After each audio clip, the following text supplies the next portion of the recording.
And now, Mystery Theater.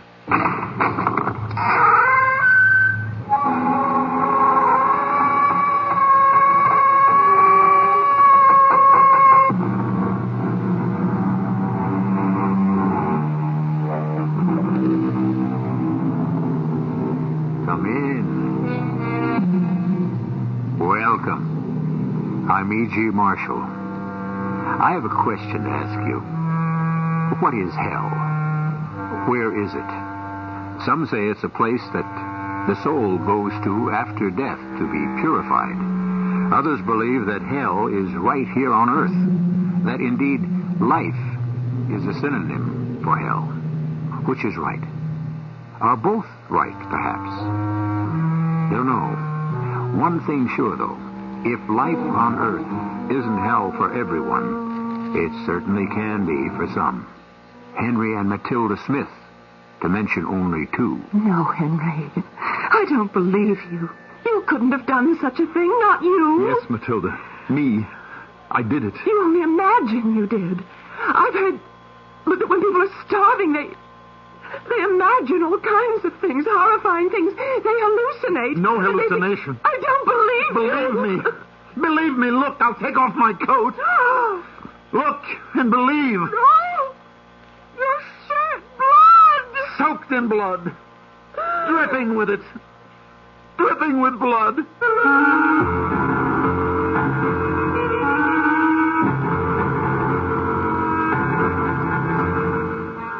Our mystery drama, The Diamond Necklace, was adapted especially for the Mystery Theater from the classic story of Guy de Maupassant by George Lothar and stars Mandel Kramer and Marion Seldes.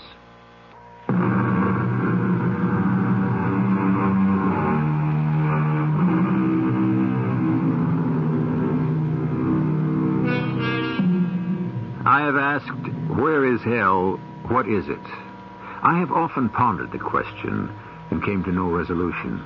But surely one thing is true, that if life on earth is not itself hell, it is often a very convincing imitation. The statement you're about to hear proves that. A statement, an account, written by a man named Henry Smith in New York City in the year 1897.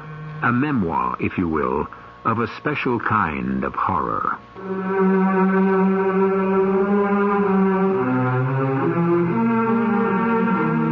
Yes, I'm going to kill myself.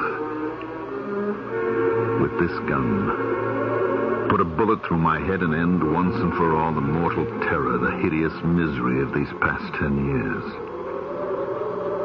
Believe me, it is not the horrors I've been through because of the diamond necklace. Not the 10 frightful years of grinding poverty and unremitting torment. Not the murder nor the suicide, not the utter misery, not these that make me take my life. But the shock, the awful shock of what I heard today. A shock which may, for all I know, have unhinged my mind. But in any case, has destroyed all desire to go on living. Where to begin my story? Anywhere will do, I suppose, so I'll begin with that moment when, in sudden frustration, I flung the glass of wine against the wall. Henry! Oh, darling, my darling. I'm sorry, Matilda. I'm sorry. Sometimes I just don't think I can bear anymore. It's too much. Oh, darling. Dearest, the world hasn't come to an end. All right. You've had bad luck for a number of years. Bad luck? Abominable, that's what it's been. Has anyone worked harder than I have to be a success? No, my darling. Has anyone tried more than I have? Tried and tried. Sweetheart. What happens? Every time. The glove shop. All our savings in the glove shop, and it burns to the ground on opening day. All of our savings gone. And then the job at Mountjoy's for 3 years. 3 solid years. I break my back as a clerk, and then I'm promoted to floor walker, and what happens? But it isn't your fault you came down with the flu. It's never my fault, Matilda. That's the point. I try, and I get nowhere. This morning I go back to Mountjoy's. 2 weeks ill, and I go back to the floor walker job, I think. So you go out, you buy steak, a bottle of wine, and we'll splurge a little to celebrate. Sorry, Smith, Collier says. Collier the Great. Collier, head floor walker. Sorry, Smith. We had to give the job to Plateau. It's just too much, Matilda. I can't take it anymore. Oh, please. Look. Here. Another glass of wine. Drink this one. It will relax you. Things won't look so black. You'll see the brighter side. What brighter side? Well, our love, for one thing. Oh, how can you love a failure? I don't love a failure. I love you. And you're not a failure. Henry, dearest, we're young. We're healthy. We're in love. Together we can face anything, overcome anything. Oh, darling, that reminds me. Something came for you in the mail today. It looks important. What is it? Here. Oh, expensive envelope. It's addressed to me. I'll soon find out what it is. Beautiful paper. We sell this kind of heavy vellum. Henry, what is it? I don't understand this. What is it? Here, see for yourself. Here. Mr. and Mrs. Roger Van Wyck Mountjoy III request the pleasure of your company at a dinner party the evening... Request the pleasure of our company? Well, that's impossible. He owns Mountjoy's, and you're... Just another clerk? Is that what you were going to say? No, dearest. Not as impossible as you may think.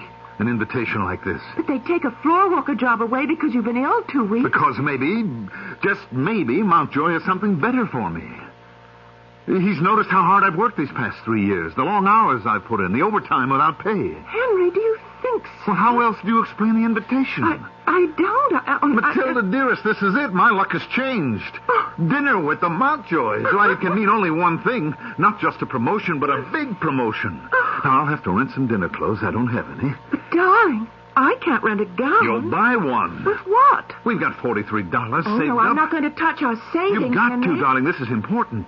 Take what you need. Take it all. Buy the best gown you can find. Something that will be worthy of your beauty. Oh, but, darling, you don't understand. I'll need more than a gown. Shoes to match, a handbag, other things. I'll need jewelry of some sort, a pin or a necklace, a string of pearls. Where would I get that? Yes, that is a problem, all right. Now, listen, wait a minute. How about your friend, Mrs. Forrester? You mean borrow something from her? Why not? Oh, no, I couldn't. She's loaded with jewelry of all kinds, isn't she? Every time you talk about the days when you were governess to her kids, you always She has mention... a lot of jewelry, but I'd feel awfully awkward. I'd be embarrassed. Why? Matilda, you're friends. You go to her house for tea. Oh, once a year, maybe. Well, even so, you are friends. She likes you. Well, if you think it would be all right... Why shouldn't it be?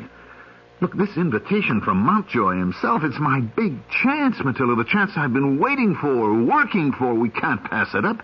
We have got to go to that dinner party. So, sweetheart, you go buy that gown, and you borrow that jewelry.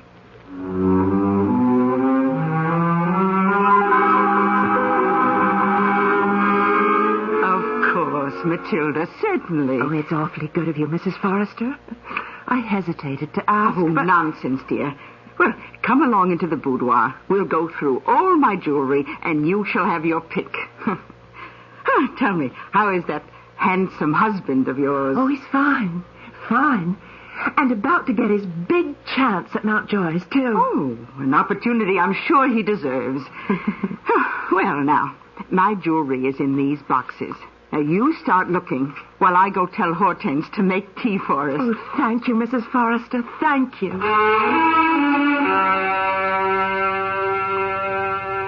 Nothing? Well, oh, but surely, Matilda, surely there must be something that will go with your new gown. These pearls. This emerald pin. One or another of these diamond brooches. Oh, surely there's... So that's it.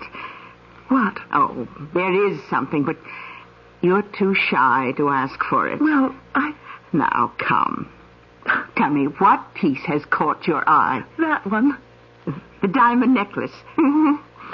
Oh, I can't ask you for that. Of course you can, and you're right. As always, your taste is impeccable. I don't know how to thank you. Well, who asked for thanks? Oh, I will ask one thing, though, Matilda, dear. Anything. Now, be sure to have the necklace back to me by Saturday. See, I'm going to a dinner party that night. Oh, but I'll return it on Thursday, the day after the Mountjoy party. Oh, any time at all, my dear, but no later than Saturday. And, Matilda, tell your husband I couldn't be more delighted over his good fortune. He deserves it. And so do you.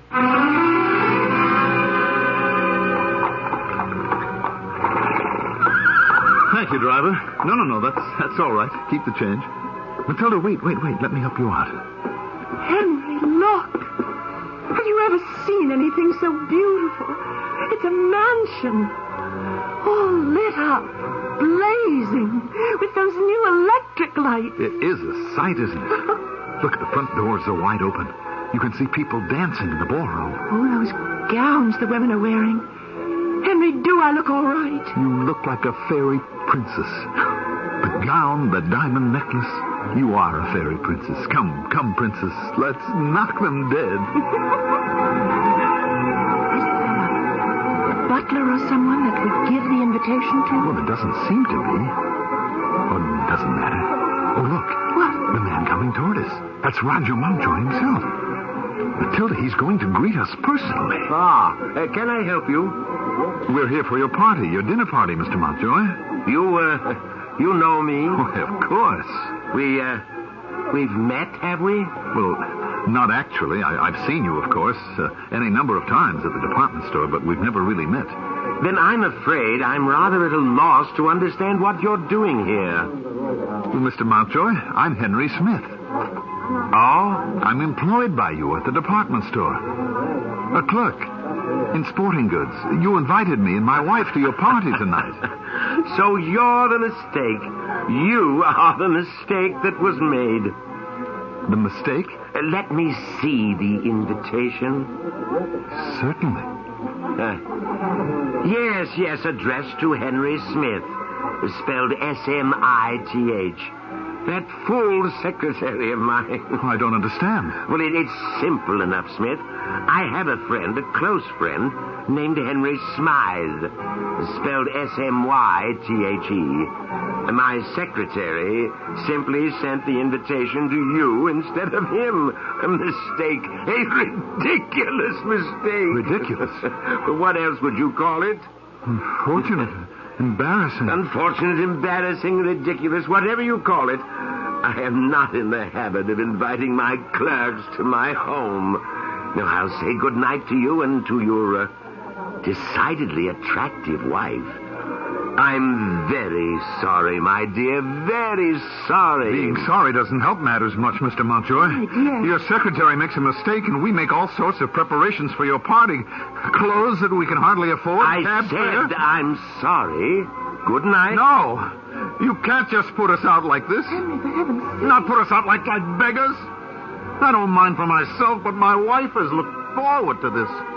She's bought a new gown, new shoes, accessories, looked forward with great anticipation. Please, You come. cruel, you heartless. Henry. Good night, Mr. Mountjoy. Perhaps we'll meet again, Mrs. Smith. I don't think so, Mr. Mountjoy. Come, Henry.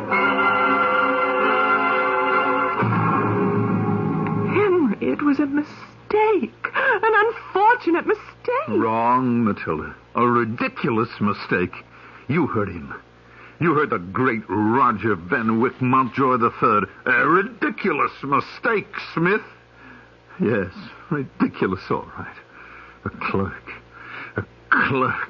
spends the savings of nearly 2 years. Maybe I could take the gown and the shoes back. Cab fare all across town, there and back. And to him, it's ridiculous. They might refund it. They might... Punched him in the nose is what I should have done. Punched him in the nose. Oh, and found yourself out of a job in the morning.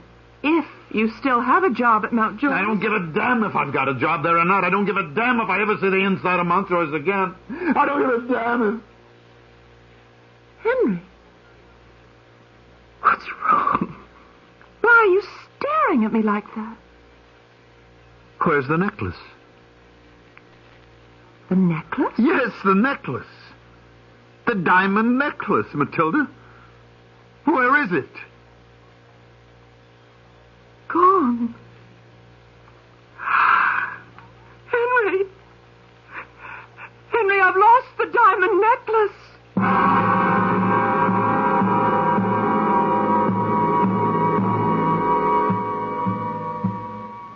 If you're a man listening to my voice, put yourself in Henry Smith's shoes, and if a woman, in Matilda's, and tell me that hell doesn't exist on Earth. Go on. Tell me. I'll return shortly for Act 2.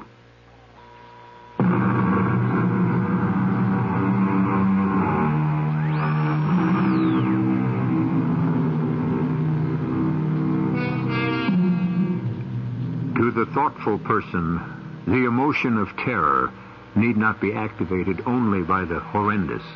There are many forms of terror. The quick and sudden terror which makes the soul scream out in agony. The slow and eroding kind which makes the soul moan in mounting fear. Is the terror of a man going to his death any greater than, say, a baby wailing with hunger and in fear there may not be another meal? Henry Smith can give you the answer.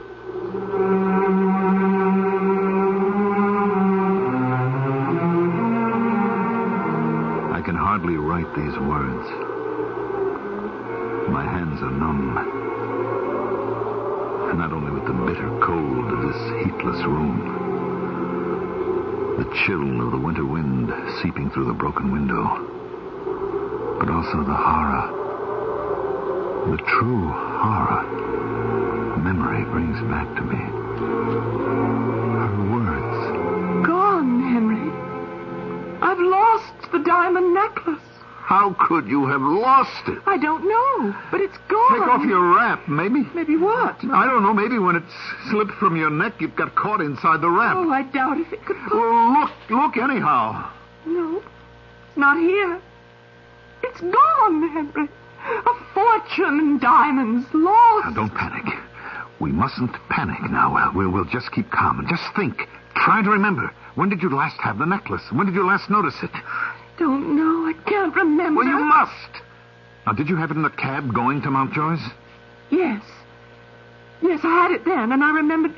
Yes, I had it when we got out and walked up the steps to the door. You're sure of that? Oh, yes. I remember putting my hand on it, patting it. Did you have it in the cab on the way home from Mountjoy's? I don't remember. Try to remember, please. Try. Did you or didn't you? I don't know. I was too upset to notice. Well, you've got to find that necklace. Oh, where are you going? I'm going out to find it. Well, I'll try and find the cab that we hired on the way back. I'll go to Mountjoy's house and look around outside. Have we any money? Money? Well, I can't walk to Mountjoy's. It's too far. I'll have to take a cab. Let's see. We have $2 and some change left. All right, give it to me. Oh, Henry, wait. There's no food in the house for tomorrow. You don't get paid till Saturday. No, I don't. Henry? Oh, that scares you, doesn't it? $2 and change. No food in the house. No pay till Saturday. Oh, it's frightening. I think I'm going to be sick. Henry. Oh, my darling. No, Henry. All right, I'm all right. I'm all right. Expect me when you see me. Henry. What? Forgive me. Oh, darling, it isn't your fault. Get that thought out of your head. It isn't your fault. It is my fault. It is.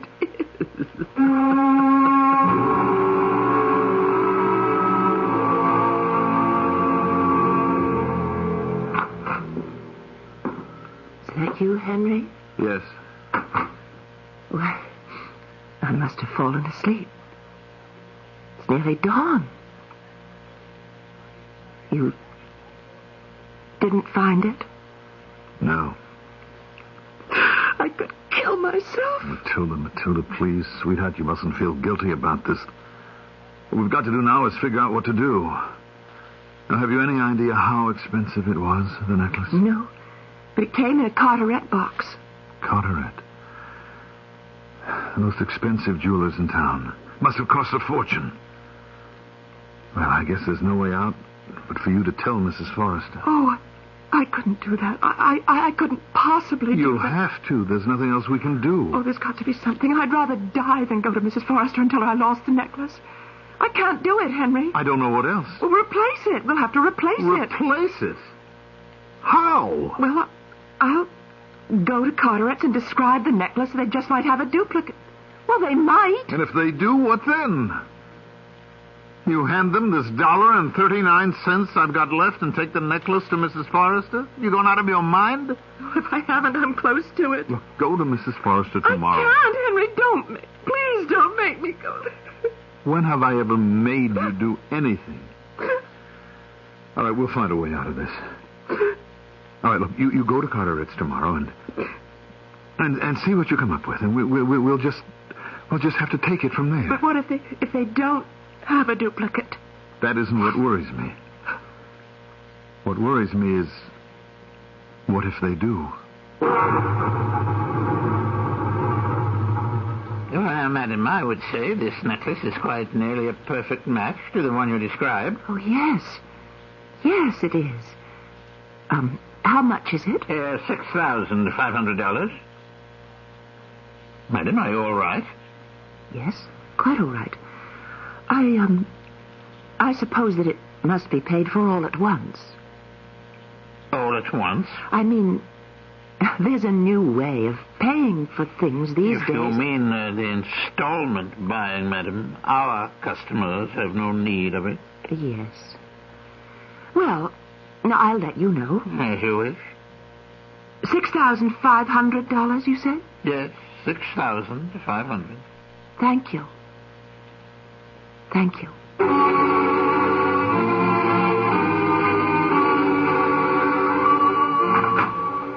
Come in, Mr. Smith. Yes, Mr. Brock. Henry Smith. Frankie Matthews sent you to me, eh? Yes, he works in the department next to mine, in hats. I got more than one client from Mountjoy's. What I'm saying, you're in good hands, Mr. Smith. Let's see, your full name? Henry James Smith. Oh, James. Address? 227 East 9th Street. 227 East. Okay. How much you want to borrow? $6,500. Uh-huh. Any collateral? If I had collateral, I'd have gone to the bank, Mr. Brock. Somebody twisted your arm to come to me. No, of course not. So why insult me, Mr. Smith? I don't need you. You need me, right? Yes. The way I operate, I make you a straight loan at interest. You pay back the principal when and as you can. As long as you pay the interest each month, we got no problem. How much interest? 1%. 1%? 1% of $6,500. That's $60.50, right? Right. Well, that isn't too bad. I guess I can manage $60.50 a year, I guess. A month, Mr. Smith. What? 1% a month, $60.50 a month. A month? But, well, that's usury. Hey, you know something, Smith? It's a good thing I don't charge for insults. You'd be in a real mess if I I'm did. sorry. I didn't mean to insult you. It's just that... Oh, good Lord, I couldn't possibly afford all that, not on my salary. I'm sorry to hear it. You wasted my time. Oh, no, wait now. I'm waiting. Well, I'm... All right, I'll take it. And don't worry, I'll find a way to pay the interest. Don't worry. I won't. I never worry, Mr. Smith. I let my clients do it all.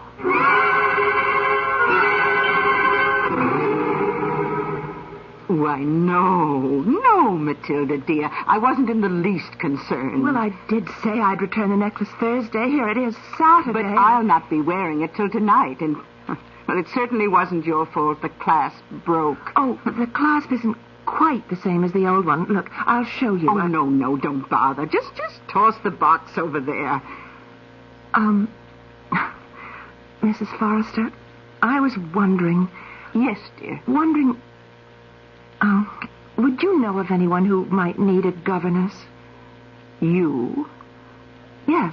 You're in need of employment? Well, Henry doesn't make much, and I thought I might help out a little. Oh, I see. Well, see now, I'm afraid I don't know of anyone who needs a governess, no, but Yes? Oh, no, that wouldn't be for you. What? I'm not proud, Mrs. Forrester. If it's honest work... Honest enough, my dear, but exhausting.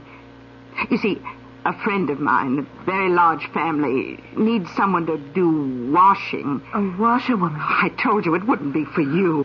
Well, I'll ask around among my friends and let you know if I come up with anything. Thank you. Now, just let me be sure I have your address correct. Oh, we're moving. Are you? Oh, do you know where? Yes. 121 Delahanty Street. Delahanty? But, my dear, isn't that thought to be something of a slum area? Oh, not that bad. Matilda, child, has something gone wrong? Are you and Henry in some sort of trouble you're not telling me about? No. Well, then why are you willing to take a job as a washerwoman? Why are you moving to Delahanty Street? Oh, very well. I won't press you, but please do keep one thing in mind. I'm always willing and ready to help you in any way. You will keep that in mind, won't you, dear? Yes. Oh, thank you, Mrs. Forrest. Goodbye. Oh, goodbye, my dear. And thank you for returning the necklace. Well, if you ever want to borrow it again... Thank you. I don't think I will. Not ever again.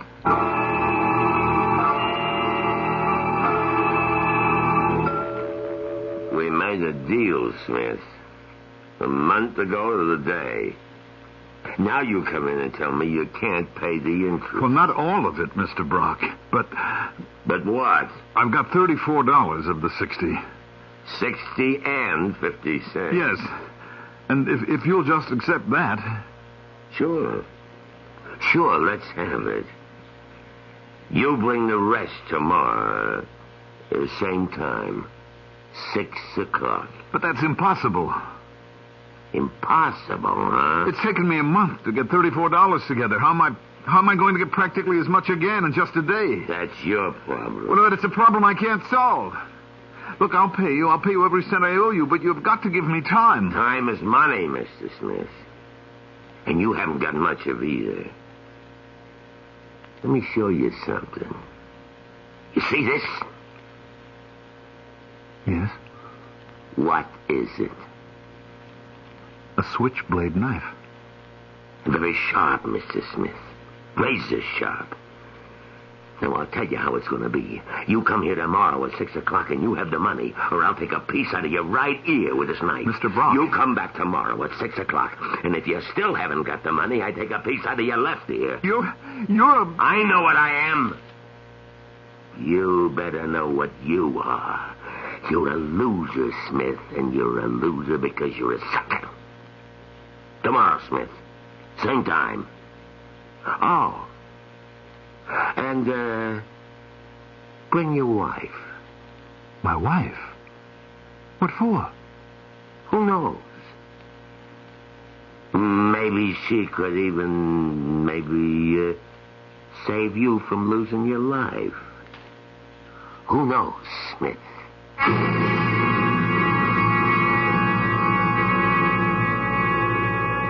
If ever terror, cold, chilling terror, struck through a man's soul, it strikes through Henry Smith's. Snared by circumstances he did not create, he is now like an animal caught in a trap, quivering with terror, shaking with horror, and all because of a diamond necklace. A diamond necklace borrowed and lost. I'll return shortly for Act 3. This is Hugh Downs for the U.S.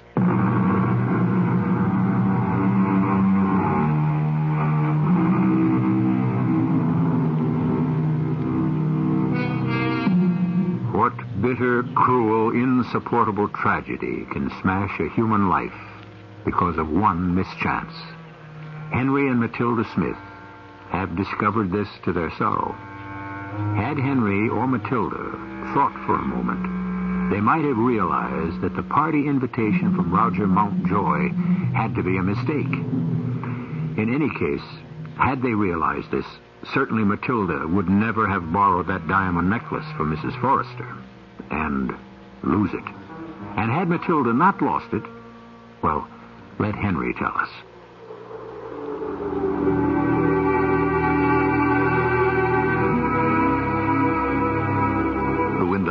is strengthening, getting colder. Snow was beginning to fall. The last snow I shall ever see. Would that I had never seen the light of day, never been born. When I remember what took place in Brock's office the next day. Going to his office filled me with fear. But not going would have made me more fearful still. I entered his office in a cold sweat and found myself trembling with nerves as he said, I thought you'd find the money somehow. I was sure of it. I haven't found it, Mr. Brock. I haven't got it. You didn't bring your wife, so I figured you had the money. No. Maybe you don't hear too good, even with ears. You remember this? I see you do. But also you remember maybe that I said bring your wife. Well? I remember, Mr. Brock, but look, give me just a little time. No, not time. This is what I'm going to give you. Oh! Hey, look. You see this? This little piece of pink stuff on the tip of the knife, that's you, Smith. Just a little, very little piece of your ear. But don't you worry about it. It's bleeding a lot, but it'll heal. Now, you be smart. Go and get your wife, Smith. Bring her here. She's working. Yeah, I know. Doing the washing of some rich dame. Ruining her hands, ruining her looks, her body. Especially her looks and her body. Now, you don't want that now, do Mr. Brock, she's helping me get the money to pay you. There's easier ways. I will not bring my wife here. You think I don't know what you mean by easier ways? Oh, you know, all right. You're smart, real smart. Now, look, let me lay it out for you. You're into me for $6,500. Now, like I tell you, I don't care about you paying off the principal. I got ways of getting that in time. What I want now is the interest. Now, your wife could make more than that in one night. You dirty rotten. Hold it. You miserable. Hold it unless you want me to do more with this. Wait, give me back that knife. Then you give it back. Stay away from me. I warn you, stay away. Why? You'll use the knife on me? I don't think so, Smith. You're going to go and get that sexy wife of yours and you're going to bring her here.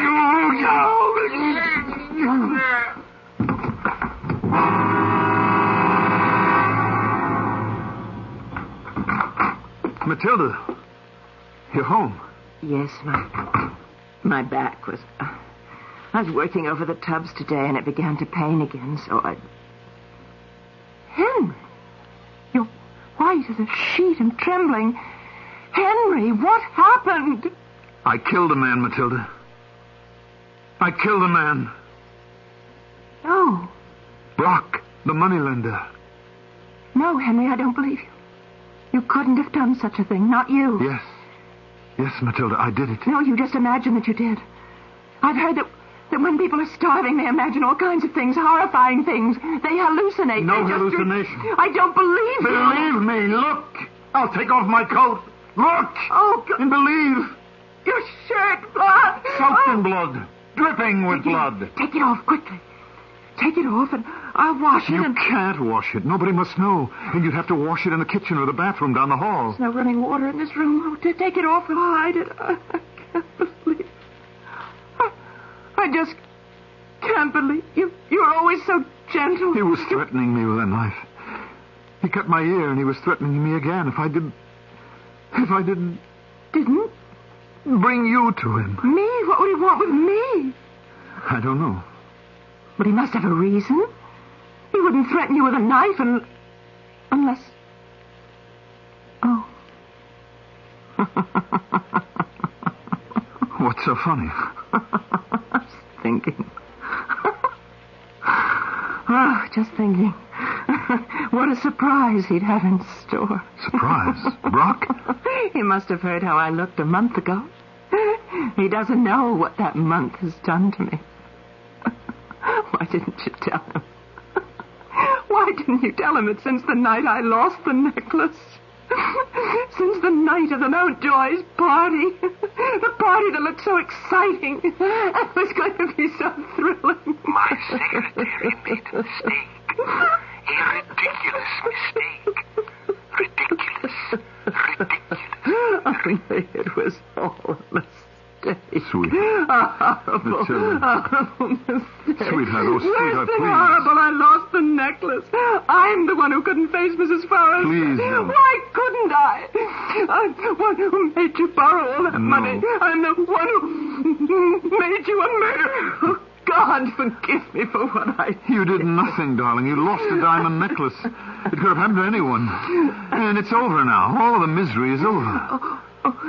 Oh. Yes, Brock is dead. I killed him. But I did it in self-defense. I'm not excusing myself. Don't think that.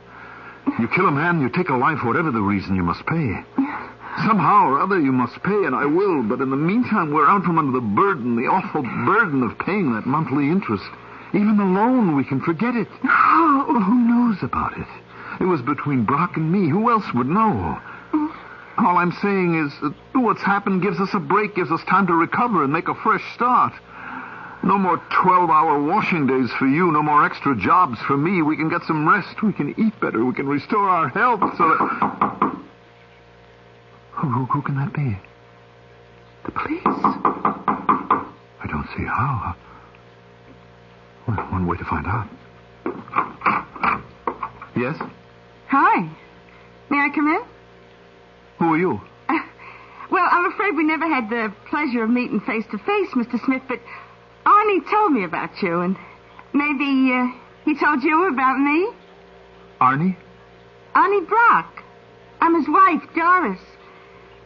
Or I guess I should say, his widow.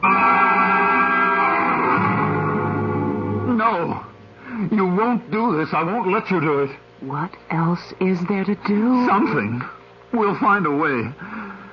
You go behind my back, you go to that Brock woman, and you... I agree to do what she wants. What her husband wanted. There's no other way. If I don't do this, we'll both sicken and die. This way, once the loan is paid... But it will never be paid, Matilda. The interest alone, the monthly interest. No interest. Not anymore. What are you talking about? Well, I agreed to become a hostess on one condition. I would pay off the loan with my earnings, but no more interest. And she agreed? Well, there seems to be a shortage of girls, of compliant girls. Here. What's this? It's the agreement I made her sign. No interest, and... Now, would you please hook me up in the back? No. Henry, please. In that dress. In the very gown you bought for the Mountjoy party. It's brand new, Henry. I never got to wear it very long. Never got a chance to dance in it, as I thought I would. Oh, that music was so lovely. Remember? When we came through the open front doors. All those gay people dancing and drinking and chatting. So many lovely gowns. All those gorgeous colors. And the electric lights. I've never seen them before. So bright, so glowing. The music. The music. Oh, if we'd only danced together, Henry. One dance. Just one. We only had that to remember to dream on. Dance with me. Henry, dance with me. Take me in your arms and dance with me. Don't you hear the music? It's the waltz.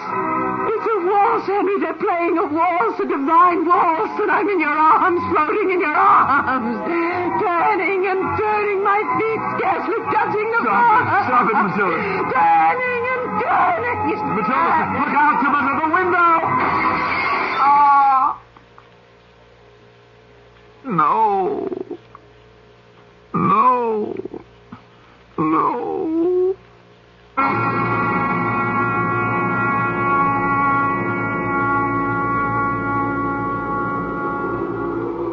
She was dead when I reached her.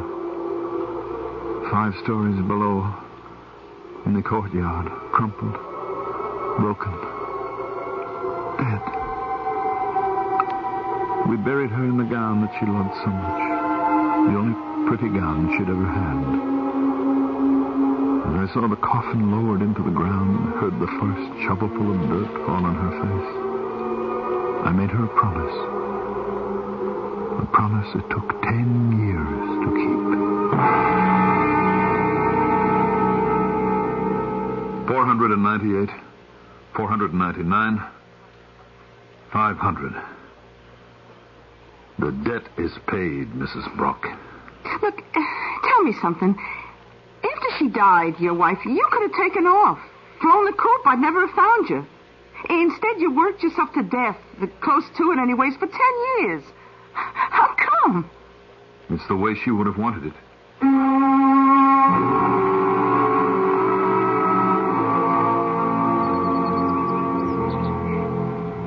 Excuse me, I beg your pardon. Yes? Are you, by any chance, are you Henry Smith? Yeah. Why, Mrs. Forrester. Well, of all things. Now, I saw you sitting here in the park, and I thought, now, that man reminds me of someone. And then I realized, Henry Smith. It's been a long time. Yes, a very long time. And how is Matilda? She stopped coming to see me quite a few years ago, and I tried to get in touch with her, but you'd moved and left no forwarding address. She's dead, Mrs. Forrester. Oh. 10 years now. Oh, I am so sorry. She was such a delightful little person. So serious, so sincere. I remember lending her a diamond necklace to go to a party. She accidentally broke the clasp, and really, I've never seen anyone so terribly upset over such a little thing. A diamond necklace is not a little thing, Mrs. Forrester. Well, I suppose not, but not if it were a real diamond necklace with genuine diamonds. Mine were paste. Fake diamonds, worth no more than, $100. Oh, Mr. Smith, Mr. Smith, what? Oh, please, someone help me. This man has fainted.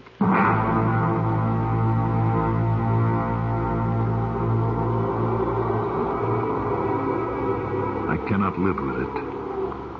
The shock, the horror of learning that the diamond necklace was a fake. It doesn't matter now. Nothing has mattered to me since Matilda died. If, as I've heard, there's a life after death, this gun will take me to Matilda in that other life. If not, I'll at least be out of this one.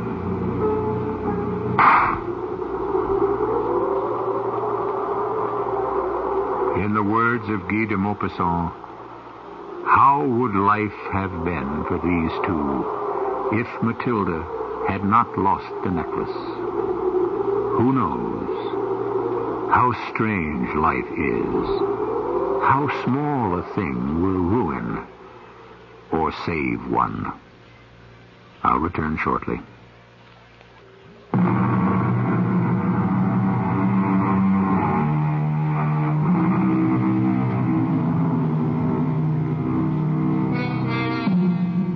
We owe our story to certainly one of the greatest of all short story writers, Guy de Maupassant. I've suggested in the past that we give a thought, a brief moment of thanks to such men as Oscar Wilde and Edgar Allan Poe, to whom really we owe so much. To that list, let's add Monsieur de Maupassant. I'm sure he'd be pleased. Our cast included Mandel Kramer, Marion Seldes, Bryna Rayburn, and Leon Janney. The entire production was under the direction of Hyman Brown. This is E.G. Marshall inviting you to return to our Mystery Theater for another adventure in the macabre. Until next time, pleasant dreams.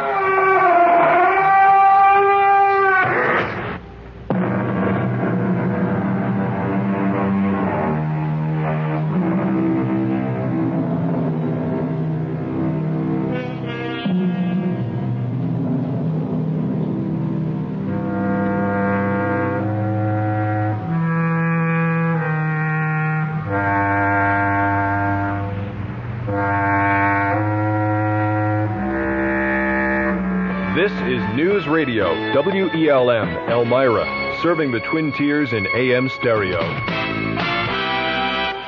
Urging design changes on DC-10s and a busy day for Congress. With Mutual PM, I'm Carrie Moran in Los Angeles. Today's crash of a Korean Airlines jetliner in Libya is the second DC-10 disaster in 8 days. A United DC-10 crashed in Sioux City, Iowa on July 19th. The two deadly incidents are prompting a repeated call from the International Airline Pilots Association to have the FAA ground the planes for structural modifications. IAPA spokesman Daniel Smith. DC-10 has manifested vulnerability to major components that can cause, in the event of a single-site accident, can cause catastrophic results in other systems, ultimately resulting in a crash. But McDonnell Douglas spokesman Don Hansen says a grounding order would be out of line. It needs to be remembered that the accident that happened in Iowa last week and the one today in Tripoli, there's just no indication of any sort that there's any relationship between them. The DC-10s have a 3.8% crash rate compared to 1.5% for Boeing 727. You've been listening to the OTR Gold Network. Find more classic radio at otrgold.com.